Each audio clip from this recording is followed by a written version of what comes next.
আরে ভাবি যে কখন আসলেন? আজকে তো আপনাকে একদম ফাটাফাটি লাগতেছে। এই তো ভাবি, মাত্রই আসলাম।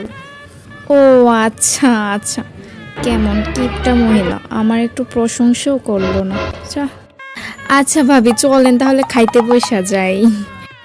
বরযাত্রী শুনেছি অনেক আসবে নাকি, পরে যদি আবার খাবার না পাই। চলেন চলেন।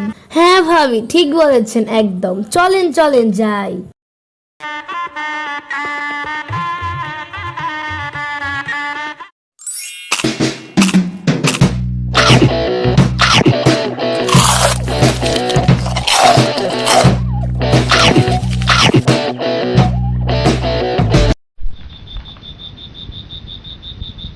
তো ভাবি কেমন লাগলো বিয়াবাড়ির খাবার?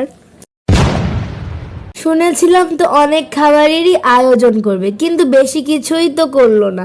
শুধুমাত্র মোরগ পোলাও, কাতলা মাছের ভাজা, চিংড়ি মাছের মালাইকারি, চিকেন ফ্রাই, মুরগির রোস্ট, মুরগির ঝাল মাংস, খাসির মাংস, আর শেষ পাতে 2টা রসগোল্লা, দই, বোরহানি, কালোজাম, মিষ্টি, এইটুকুই করেছে। আমার মেয়ের বিয়ের সময় তো আমি এর থেকেও বেশি আয়োজন করব। হা হা হা। নিজের মেয়ের বিয়েতে নাকি অনেক আয়োজন করবে। আমার তো মনে হয় মাংসের বদলে আলু ভর্তা ভাত খাওয়া ছেড়ে দিবে সবাইরে। আমার মেয়ের বিয়ের সময় তো আমি দেখাই দিব আয়োজন কাকে বলে। হ্যাঁ ভাবি ঠিক বলছেন। ওই যে চলেন চলেন, বরযাত্রী আইসা পড়ছে, চলেন দেখা আসি। হ্যাঁ ভাবি, চলেন যাই।